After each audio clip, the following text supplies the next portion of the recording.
Kebebasan di bawah Perintah Kawalan Pergerakan Pemulihan boleh ditarik balik jika berlaku pelanggaran langkah pencegahan COVID-19 dalam kalangan rakyat.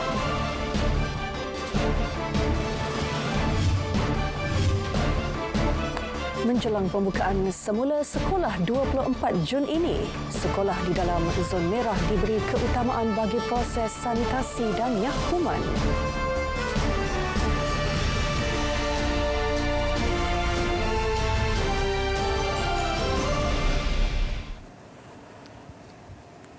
Assalamualaikum, salam sejahtera, bersama saya Faris Izzat Syahrudin. Saya Hazel Desmond. Baik, kerjasama semua pihak berjaya membendung penularan COVID-19 sehingga Malaysia diiktiraf antara 5 negara terbaik untuk dijadikan contoh mengawal pandemik berkenaan.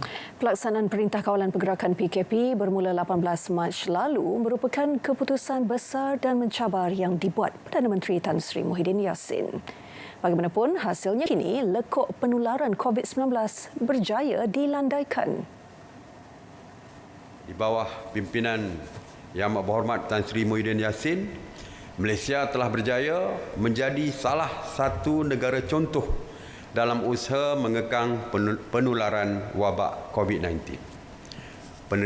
Penerimaan rakyat terhadap tindakan kerajaan telah mendapat pengiktirafan dalam satu tinjauan global yang mana Malaysia berada di dalam kedudukan antara 5 negara terbaik dunia dengan public approval yang tinggi ataupun penerimaan rakyat yang tertinggi. Negara kini memasuki fasa pemulihan selepas menguatkuasakan PKP diikuti PKP bersyarat dan PKP pemulihan. Bagaimanapun, pematuhan rakyat terhadap semua langkah pencegahan masih penting untuk mengelak berlaku jangkitan baharu COVID-19.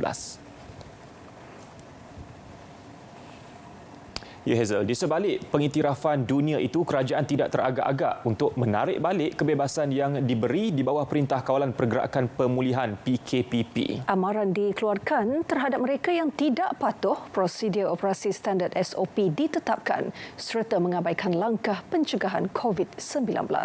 Menteri Kanan Keselamatan Datuk Seri Ismail Sabri Yaakob mengulas video dimuat naik di laman Facebook semalam menyaksikan orang ramai bersesak-sesak di Zoo Negara walaupun tanda penjarakan sosial telah diletakkan. Saya pun terbaca di dalam media sosial tentang perkara ini dan saya dah hubungi Ketua Polis Negara Tan Sri IGP kita, dan Tan Sri IGP mengatakan bahawa dia akan menghantar tim pematuhan SOP ini, Task Force Pematuhan SOP ini ke Zoo Negara untuk memantau dan melihat perkara itu sendiri. Menerusi pelaksanaan PKPP, orang ramai lebih bebas melakukan aktiviti dan melancong tetapi perlu mematuhi langkah pencegahan COVID-19.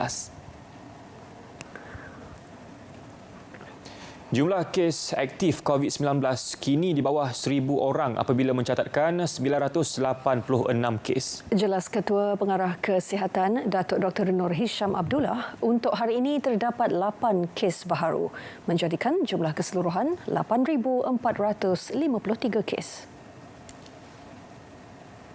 Daripada 8 kes baru yang dilaporkan hari ini, 2 kes adalah kes import yang mendapat jangkitan di luar negara, melibatkan bukan warga negara yang merupakan pelepas tautin tetap. Daripada 6 kes penularan dalam negara, 4 kes adalah bukan warga negara, manakala 2 kes adalah di kalangan warga negara Malaysia. Kesemua 4 kes melibatkan warga asing itu adalah daripada kluster tapak pembinaan Kuala Lumpur 2. Satu kematian dilaporkan menjadikan jumlah keseluruhan 121 kes.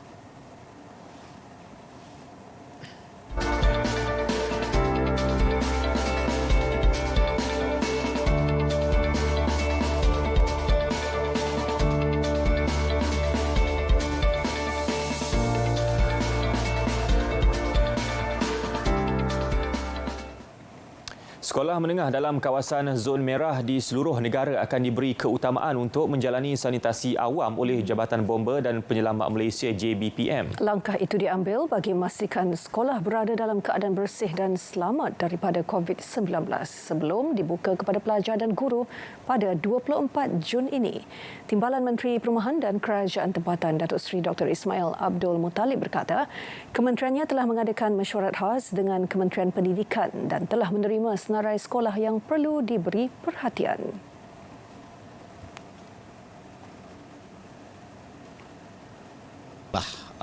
Yang terlibat di mana keutamaan akan kita berikan kepada sekolah-sekolah yang pertamanya di kawasan merah dahulu.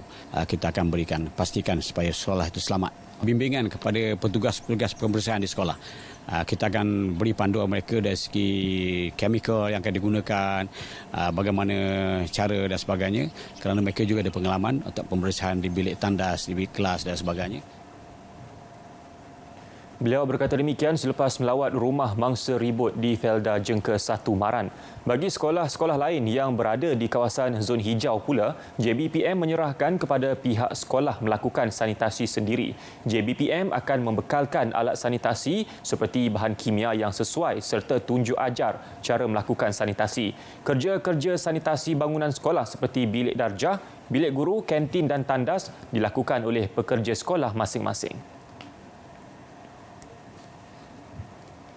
Menteri Pendidikan Dr. Muhammad Razzi Majidin mula melakukan tinjauan terhadap persiapan sekolah sebelum dibuka semula pada 24 Jun ini. Tinjauan dibuat bagi memastikan garis panduan dikeluarkan Kementerian Pendidikan Malaysia KPM dipraktikkan sebaik mungkin.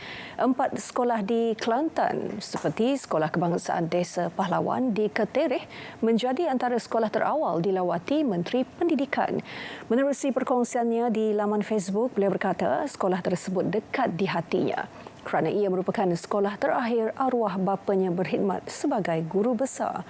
Selain itu, beliau juga pernah membangunkan dewan sekolah itu sewaktu berkhidmat sebagai Timbalan Menteri Hal Ehwal Ekonomi. 3 sekolah lain yang dilawatinya adalah Sekolah Menengah Padang Enggang, Sekolah Menengah Kebangsaan Kadok dan Sekolah Kebangsaan Ketereh. Bukan satu tetapi 3 nyawa dapat diselamatkan oleh seorang penderma darah. Pengorbanan mulia itu memerlukan keberanian. Namun pada masa sama, penderma juga perlu memiliki tahap kesihatan yang baik. Di Malaysia, sasaran Kementerian Kesihatan adalah untuk menjadikan sekurang-kurangnya 5% daripada jumlah keseluruhan rakyat sebagai penderma darah.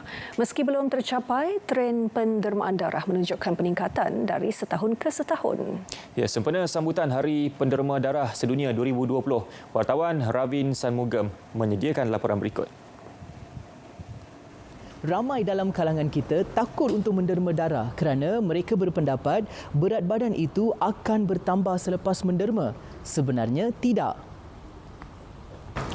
Ada juga yang berpendapat suntikan jarum untuk derma darah itu sakit, sedangkan banyak kebaikan yang kita dapat daripadanya. Bagaimana dengan anda? Adakah anda rasa takut untuk menderma?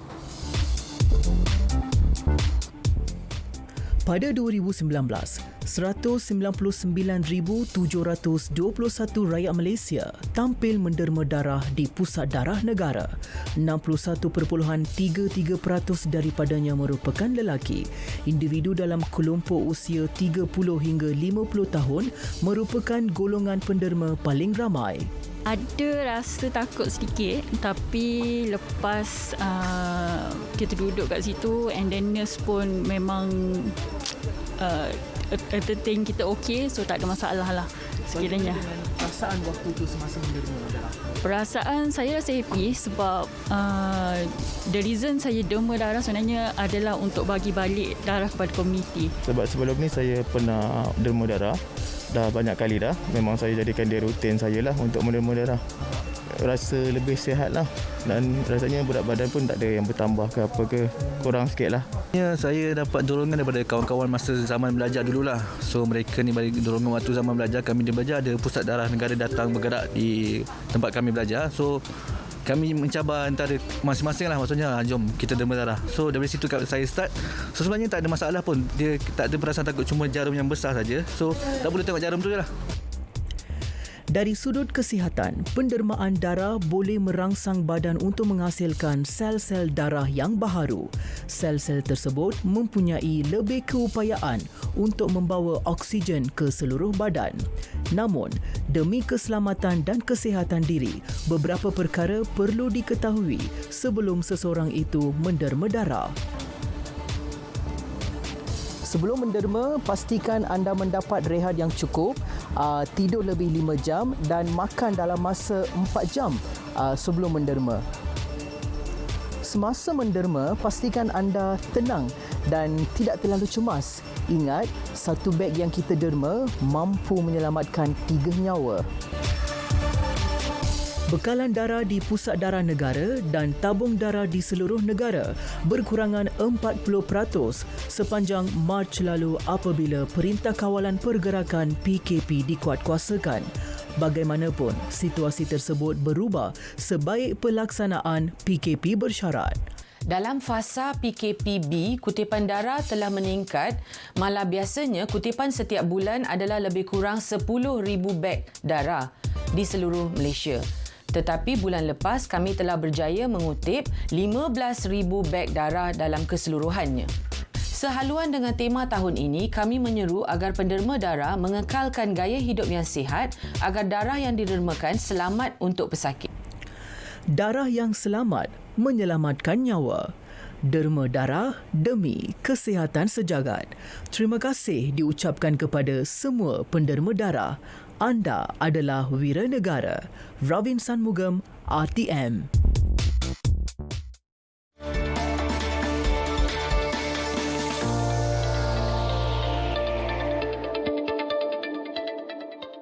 Bismillahirrahmanirrahim.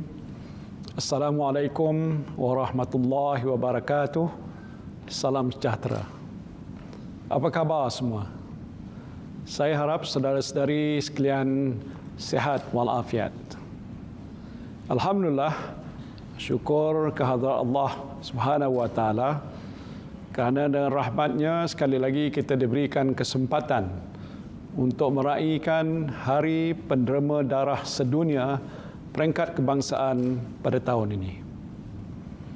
Tema Hari Penderma Darah pada tahun ini ialah darah yang selamat menyelamatkan nyawa dan derma darah demi kesihatan sejagat. Fokus tema pada tahun ini menjurus kepada sumbangan setiap penderma darah dalam membantu menyelamatkan nyawa pesakit dan seterusnya meningkatkan tahap kesihatan komuniti setempat.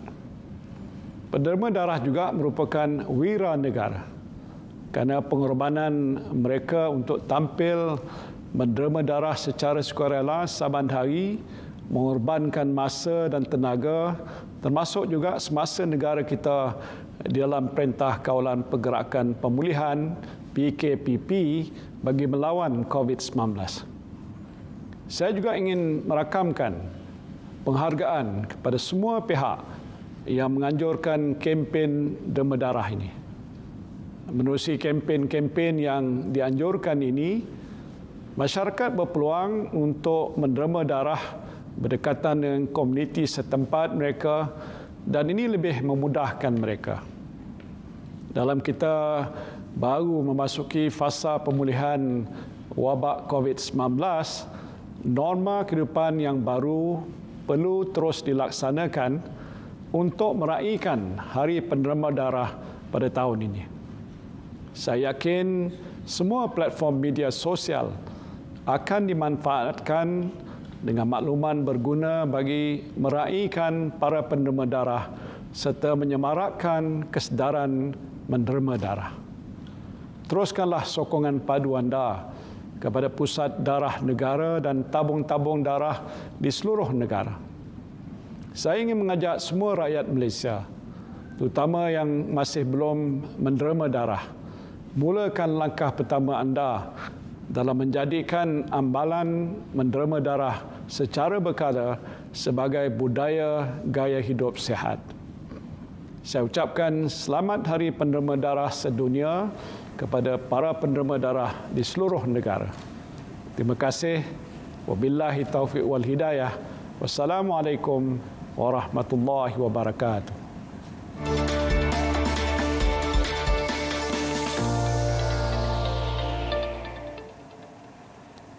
Ya, Kementerian Kesihatan Malaysia KKM turut merakamkan penghargaan kepada rakyat yang menderma darah. Secara purata, sebanyak 2,000 beg darah didermakan orang ramai yang membantu 1,000 pesakit setiap hari.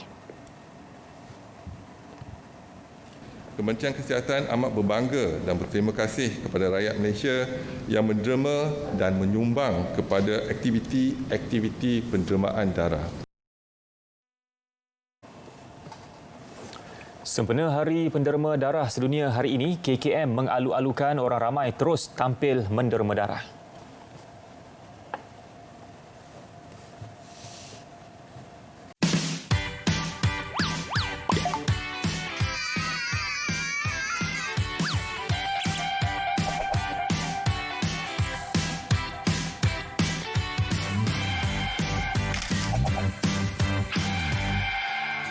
Inilah senario yang berlaku sekarang. Kanak-kanak dan remaja berumur antara 5 hingga 17 tahun perlu aktif sekurang-kurangnya 60 minit sehari. Pilihan di tangan anda. Jom aktif! Dengan sistem aplikasi MES 999, bantuan kecemasan kini lebih mudah. SafeMe 999 Polis menghubungkan seluruh rakyat Malaysia kepada pihak polis. SafeMe 999 Deaf untuk golongan kurang upaya pendengaran dan pertuturan. Dan SafeMe 999 Blind untuk golongan kurang upaya penglihatan. Muat turun secara percuma melalui telefon pintar anda. MES dan aplikasi 999 memudahkan panggilan kecemasan.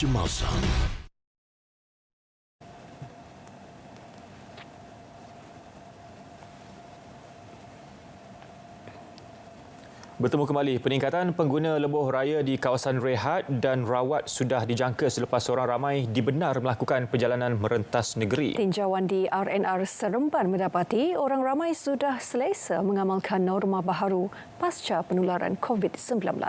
Laporan wartawan Muhammad Alif Ashraf Kamanur.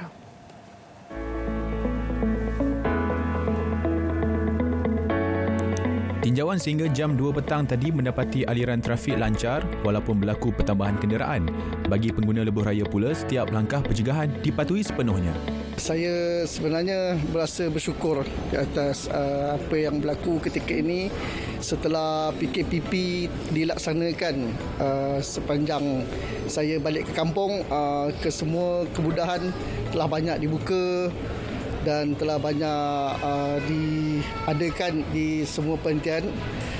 Alhamdulillah, dengan berfungsinya RNR ni jadi mempermudahkan pada semua yang bermusafir kan, menggunakan lebuh raya dan juga menjadi sumber rezeki lah pada peniaga-peniaga. Dan bagi kami yang menggunakan lebuh raya ni pun rasanya sangat bersyukurlah. Kemudahannya saya tengok dia ikut SOP. So kemudahan macam kita tak boleh makan bersih pun luar biasa. Bersih pun luar biasa, makan pun kita masuk dalam ni macam kita pack lepas tu kita makan je kat sini. Tak boleh kita pergi queue apa kan. So kita rasa senang lah macam tu. Kita rasa mudah nak move around lah. Susulan pengumuman Perintah Kawalan Pergerakan Pemulihan PKPP 10 Jun lalu, pelanggan lebuh raya dibenarkan menunaikan solat. Anda dihasihati untuk membawa keperluan asas seperti telekung dan sejadah. Ini kerana pihak RNR Seremban tidak menyediakan kelengkapan tersebut. Ia bagi meminimumkan risiko jangkitan COVID-19. Selain itu, bagi mereka yang makan di restoran, anda perlu mengamalkan penjarakan sosial dan mematuhi setiap SOP yang ditetapkan. Muhammad Alif Ashraf Kamanur, RTM. Ya, di laluan Plaza Tol Gombak pula tiada berlaku kesesakan dari kedua-dua arah. Kawasan rehat dan rawat Genting Sempah juga sedikit lengang berbanding semalam. Tinjauan kami bermula jam 4 petang menyaksikan aliran trafik sangat lancar dan terkawal walau ada peningkatan kenderaan memasuki ibu negara.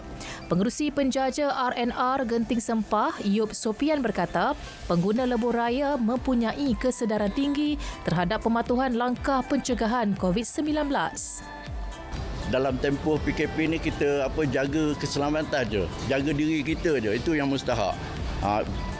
Duduk kita dah jarakkan antara satu sama lain, jangan bimbang, keselamatan anda selamat insya-Allah. Jadi kami memang mengalu-alukan kedatangan pengunjung daripada Kuala Lumpur dan Pantai Timur. Macam dulu-dulu juga, semua pulih kembali insya-Allah. Buat masa ini, tidak semua gerai dan kios dibuka, tetapi kemudahan mencukupi kepada semua pengguna. Nampaknya di penghujung Syawal ini rasa kurang sikit kegairahan warga kota untuk pulang berhari raya di kampung halaman masing-masing. Mungkin kerana ada yang dah balik secara berperingkat dan ada juga yang memilih untuk pulang ke kampung untuk sambutan Hari Raya Adha nanti. Apapun jangan abaikan undang-undang dan peraturan jalan raya, kekal patuhi SOP yang ditetapkan sepanjang pelaksanaan PKPP ini. Zara Zamri, RTM.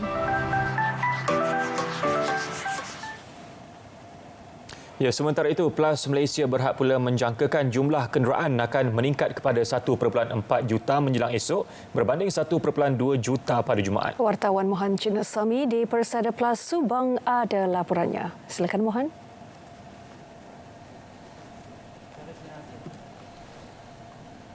Baik, terima kasih Faris dan Hazel. Seperti yang anda sedia maklum, saya masih lagi berada di Persada PLAS Subang bagi menyampaikan info trafik terkini berhubung pergerakan trafik di lebuh raya di bawah seliaan PLAS Malaysia Berhad.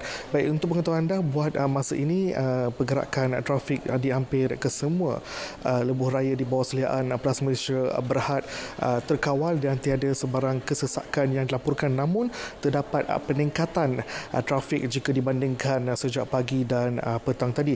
Baik, saya juga ingin berkongsikan kepada anda jumlah kenderaan yang merentas negeri selepas PKPP dilaksanakan. Pihak PLAS telah menjangkakan bahawa jumlah kenderaan yang merentas negeri mungkin akan mencapai 1.4 juta kenderaan sehingga esok. Dan sebelum PKPP dilaksanakan, jumlah kenderaan yang merentas negeri yang direkodkan pada 1 dan 2 Jun adalah sebanyak 900,000 dan selepas PKPP dilaksanakan, jumlah tersebut naik mendadak sehingga 1.2 juta kenderaan yang telah direkodkan sehingga Jumaat lepas, iaitu pada 12 hari bulan, dan 1.4 juta kenderaan mungkin akan dicatatkan sehingga esok.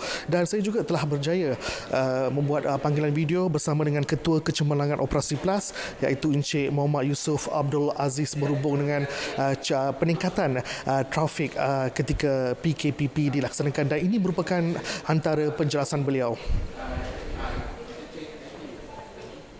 Pemantauan kami memang mendapati sebenarnya trafik bergerak amat lancar dan terkawal sepanjang lebuh raya Utara Selatan daripada pagi tadi hinggalah ke hari ini. Dan kami memang mendapati juga sebenarnya kenaikan kadar trafik berada dalam sekitar 1.3 hingga 1.4 juta untuk beberapa hari kebelakang ini. Dan saya menyangkakan trafik ini akan berterusan sebegini sepanjang minggu ini hingga ke hari esok juga. Dan ini mungkin berkemungkinan disebabkan oleh Syawal masih lagi boleh disambut hingga ke minggu hadapan sebenarnya. Jadi untuk keadaan trafik pada hari ini dijangka hingga ke petang, InsyaAllah akan sentiasa berada dalam keadaan terkawal dan terbaik sepanjang perjalanan.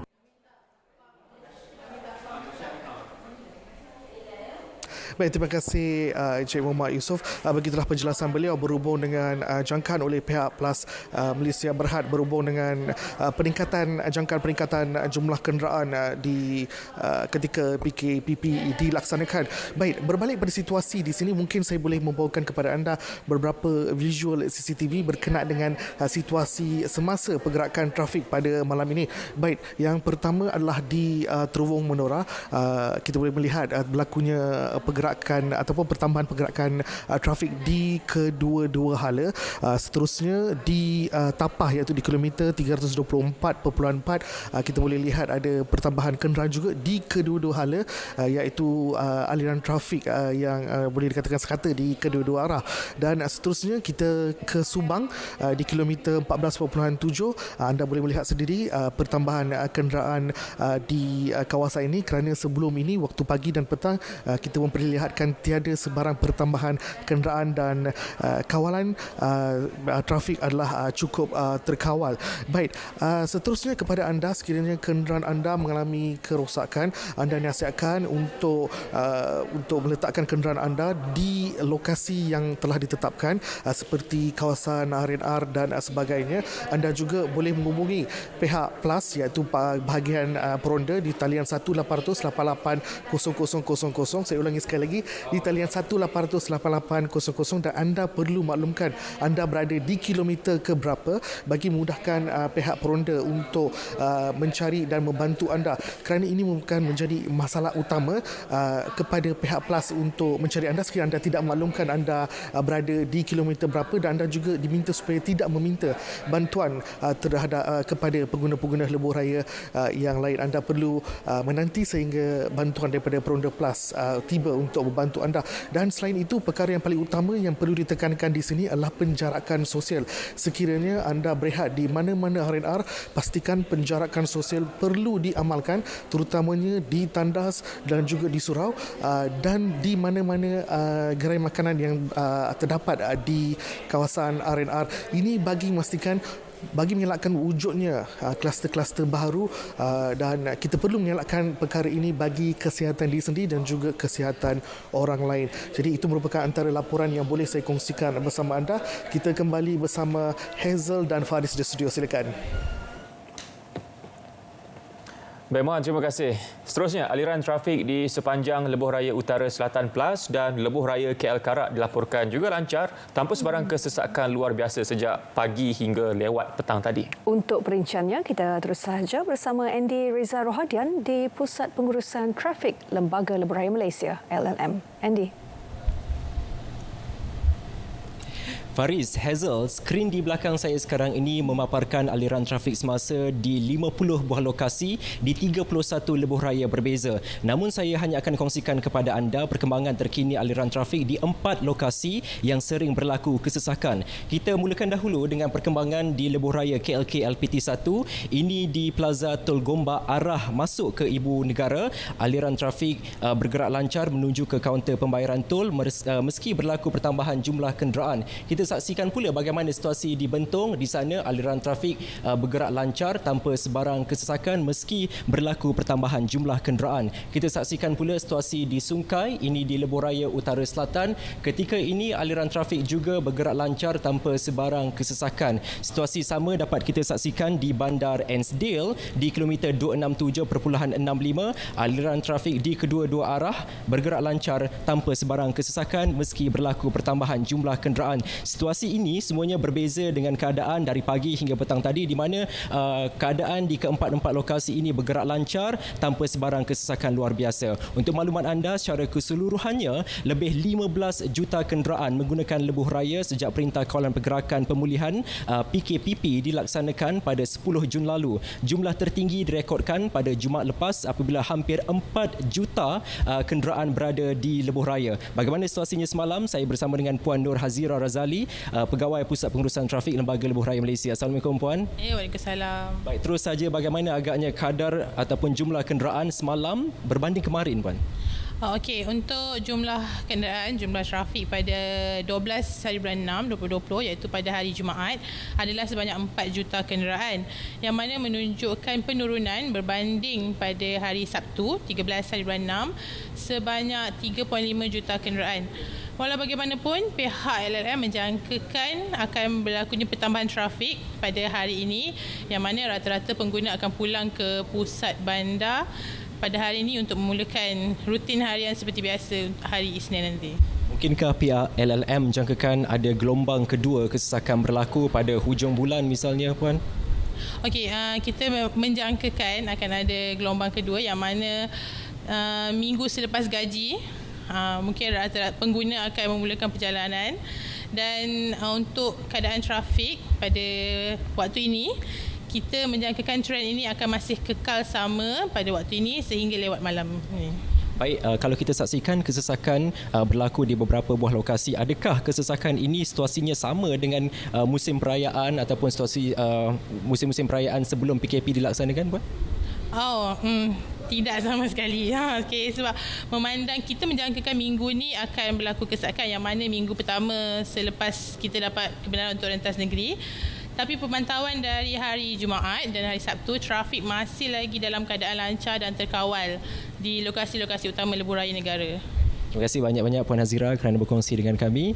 Baik, kepada anda saudara yang bakal memulakan perjalanan rentas negeri, tidak perlu terburu-buru, berhati-hati bagi mengelakkan insiden kemalangan. Lebih baik jika anda kekal di rumah untuk mengelak risiko jangkitan COVID-19. Jika anda berdepan sebarang masalah, boleh terus menghubungi hotline Lembaga Lebuh Raya Malaysia ataupun syarikat pengendali perkhidmatan syarikat pengendali lebuh raya berkenaan. Sekian dahulu, kita kembali bersama Faris dan Hazel. Silakan.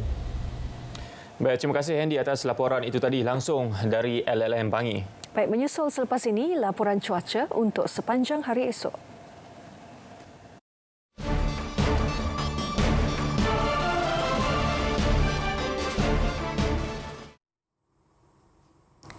Assalamualaikum dan salam sejahtera. Pada ketika ini, rantau negara kini menerima pengaruh angin daripada arah tenggara dengan kelajuan yang sederhana kencang, iaitu sekitar 20 hingga 30 km sejam. Oleh itu, Jabatan Meteorologi Malaysia tidak mengeluarkan sebarang amaran angin kencang dan lap gelora buat masa ini. Untuk paparan yang lebih terperinci, kita terus kepada paparan imej satelit semasa yang mana dapat kita perhatikan terdapat kelompok awan aktif di sekitar bahagian utara Semenanjung dan juga bahagian tengah negeri Sarawak. Turut diperhatikan kelompok awan aktif di sekitar kawasan perairan Phuket, Palawan dan juga Sulu. Dan keadaan ini boleh membawa kepada kelembapan yang agak tinggi dan seterusnya menyebabkan hujan berserta ribut petir di kawasan tersebut. Baiklah, berdasarkan paparan imej kemerada, dapat kita perhatikan hujan di satu tempat kini sedang berlaku melibatkan negeri Perlis, Kedah, Perak, Kelantan dan juga Johor Timur. Dan keadaan ini kami jangkakan akan beransur reda menjelang 2 hingga 3 jam sahaja lagi. Manakala bagi Sabah dan Sarawak pula, hujan di satu tempat kini lebih tertumpu di kawasan barat negeri Sabah dan juga bahagian utara dan tengah negeri Sarawak. Dan keadaan ini kami jangkakan akan berterusan sehingga kelewat pagi nanti. Baiklah, sekian sahaja laporan cuaca untuk malam ini. Dapatkan maklumat cuaca terkini dan sahih melalui aplikasi My Cuaca atau terus ke laman sesawang kami di www.met.gov.my. Saya Syazwani. Assalamualaikum. Awas pemandu mabuk di bawah pengaruh dadah dan memandu secara berbahaya akan berdepan hukuman tempoh penjara dan penggantungan lesen lebih lama serta jumlah denda lebih tinggi. Semuanya ini akan dikuatkuasakan sekiranya pindaan Akta Pengangkutan Jalan 1987 diluluskan Parlimen. Tegas Menteri Pengangkutan Datuk Seri Dr. Wee Ka Siong, draft pindaan itu telah diserahkan kepada Jabatan Peguam Negara untuk semakan. Ia akan dikemukakan kepada Kabinet sebelum dibentangkan di Dewan Rakyat bulan depan. Selain mengambil kira pandangan pemegang taruh, pihak kementerian turut melaksana kaji selidik mengenai cadangan pindaan akta tersebut. Hasilnya, 94% daripada 345,021 responden mahu ketiga-tiga hukuman itu ditingkatkan.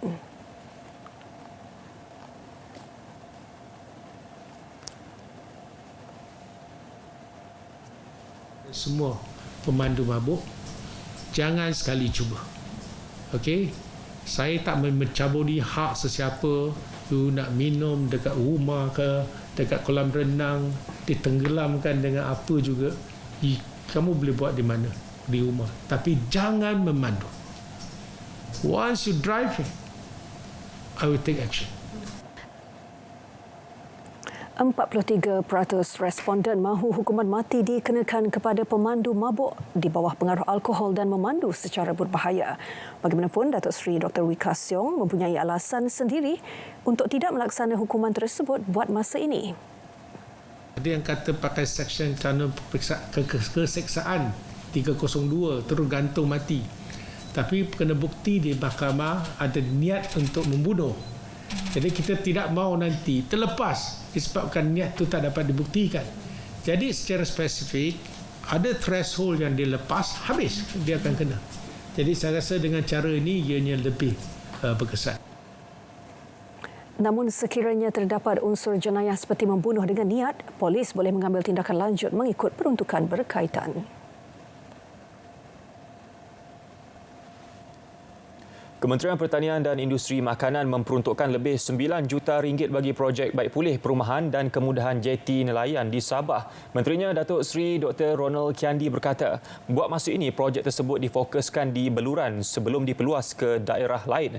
Daripada jumlah itu, 1.8 juta diperuntuk untuk baik pulih 152 perumahan nelayan di Beluran.